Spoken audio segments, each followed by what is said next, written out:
और दोस्तों रात के 11:15 बज रहे हैं, रीवा पहुंच चुके हैं। एक होटल में स्टे हो गया है हाल होटल का रूम। और आज सरिता और मोनू जी दोनों की मैरिज एनिवर्सरी, साथ में केक ले आए और अब केक कटिंग का टाइम आ गया है। तो उन्हीं सारी चीज़ों को मज़ा कर रहे हैं। चाय भी आने वाली है और आज ही की डेट में कट रहा है। ये भी एक चीज़ है कि अभी 12 बजने में अभी थोड़ा सा बाकी है। 11:45 ही हो रहा है। और थोड़ा जोर से बेटा, आवाज इसमें आ रहा है।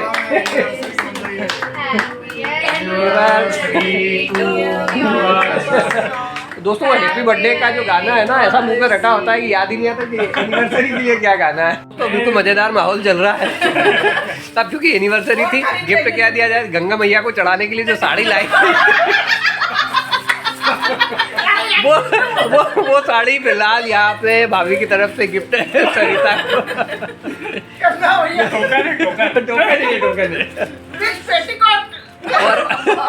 और मामला ये उठ रहा है कि भैया कीमत उनके भाव पे ना जाओ, भावनाओं पे जाओ। शुरुआत रीवा में विष्णु एम्पायर में स्टे किया रात यहीं पर, और अब निकलने की तैयारी। सुबह का करीब 8:15 साढ़े 8 बजने वाला है और यहाँ से निकलेंगे प्रयागराज के लिए। कल जब मैंने यहाँ पर लोकेलाइट से बात की तो उन्होंने मुझे बताया कि परसों तक बड़ी दिक्कत थी, करीब 2000 गाड़ियाँ क्रॉस हो रही थी, लेकिन कल जिसके जाते कि 200 गाड़ियाँ क्रॉस हुई है।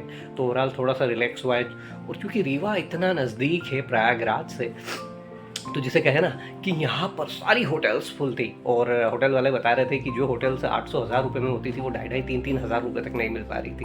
तो ओवरऑल ये महाकुंभ है, ये प्रयागराज है। और चलिए मिलता हूँ प्रयागराज में। हर हर गंगे। और अभी तक आपने मेरे चैनल लोकेश की दुनिया को सब्सक्राइब नहीं किया है तो सब्सक्राइब कर लीजिए, क्योंकि पूरे इंडिया में घूमता हूँ। और यदि इंडिया जब कंप्लीट हो जाएगा तो उम्मीद है ऊपर वाले का यदि आशीर्वाद रहा तो वर्ल्ड के लिए निकलूँगा। तो बने रहिए मेरे साथ लोकेश की दुनिया पर। इंडिया का जो भी बेस्ट साइट सीइंग प्लेसेस है, हिस्टोरिकल मोन्यूमेंट्स है, वो मैं लोकेश की दुनिया पर दिखाता हूँ। और जो इंडिया का जो बेस्ट खाना है उसे आपके लिए नोमेड लोकेश 99 पर लेकर आता हूँ। तो दोस्तों डे 2 की शुरुआत विष्णु एम्पायर ब्रेकफास्ट ले रहे हैं। 8:30 पौने 9 का टाइम हो रहा है और इसके बाद फिर यहाँ से निकलेंगे।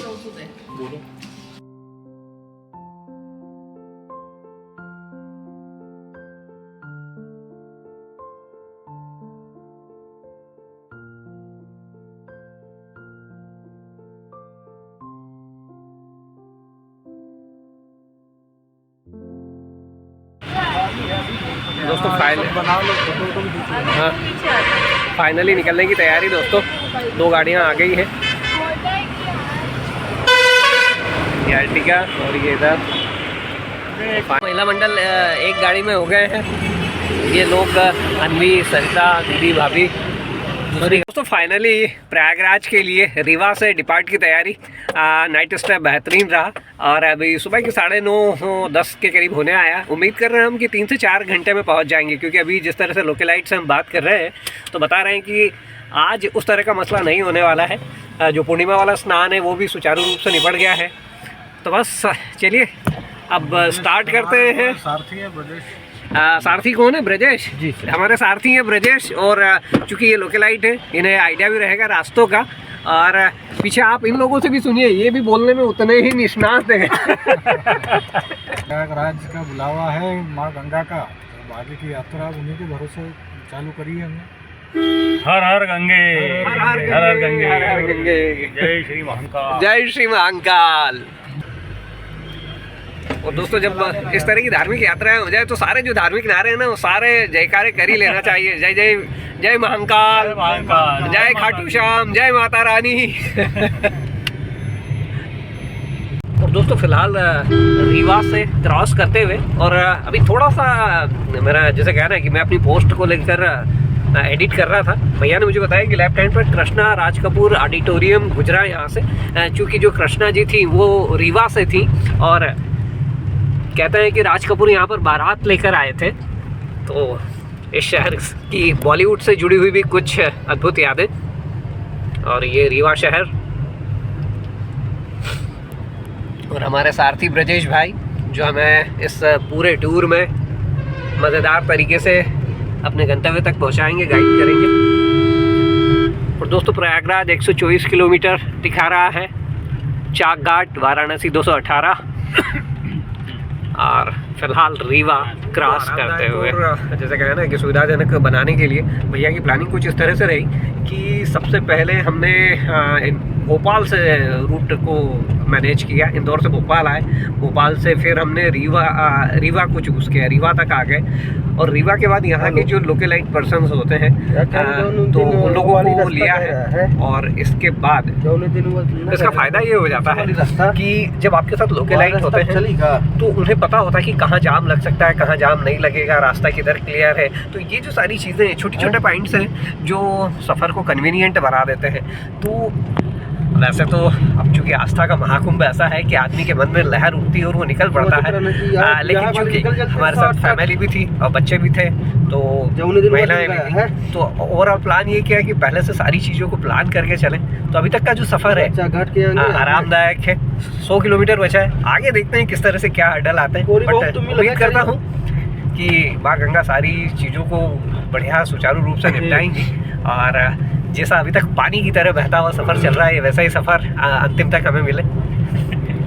दोस्तों ये आगे जितनी भी गाड़ियाँ जा रही हैं ना, इनका गंतव्य एक ही है, प्रयागराज, यानी कि महाकुंभ 2025।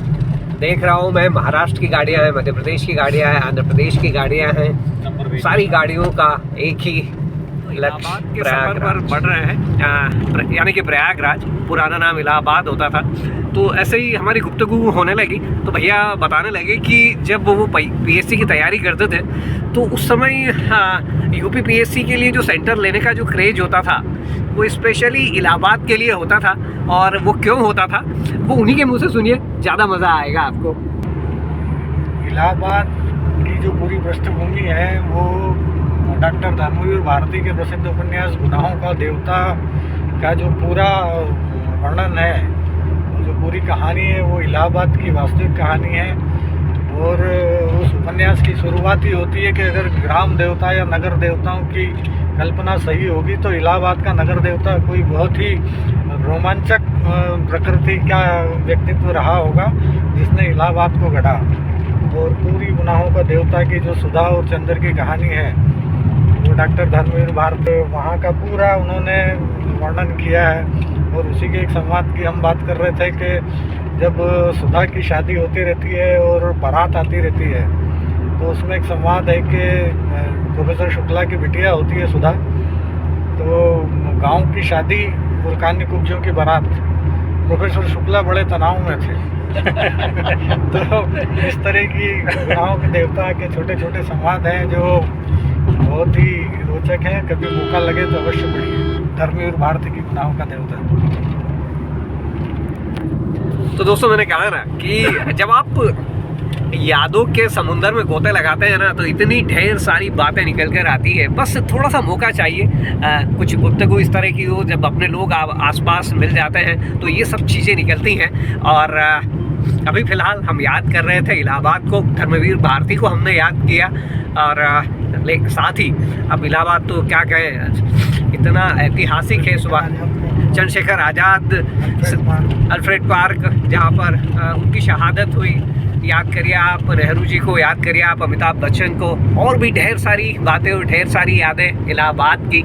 यदि मौका मिला तो जाने की कोशिश करेंगे, लेकिन फ़िलहाल हमारा जो लक्ष्य वो महाकुंभ में हर गंगे दिखा रहा है कि प्रयागराज के लिए आपको लेफ्ट टर्न लेना होगा। और ये यहाँ से प्रयागराज मेला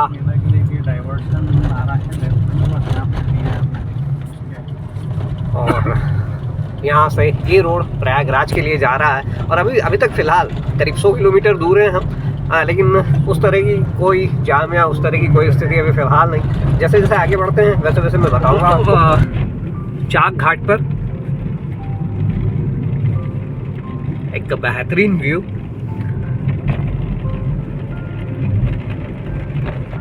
थोड़ा सा कार की छत अड़ जाती है, वरना जो मुझे दिखाई दे रहा है ना मेरी आंखों से, उसे मैं कैसे बताऊँ आपको। लेकिन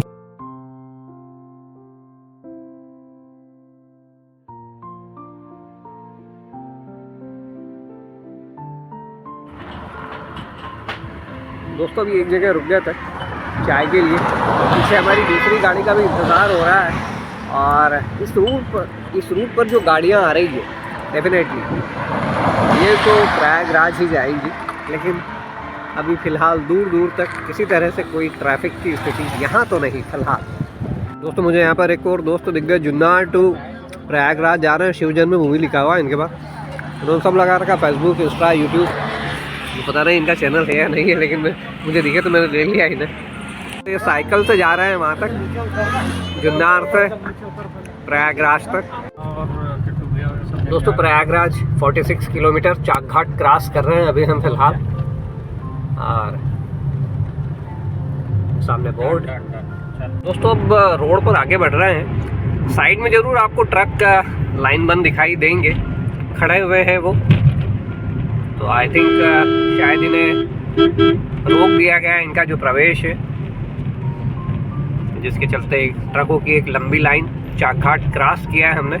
और फिलहाल करीब 40-42 किलोमीटर दूर प्रयागराज। दोस्तों अब प्रयागराज 17 किलोमीटर। और सड़क पर आप ट्रैफिक की स्थिति देखिए, अभी तक सारी चीज़ स्मूथ।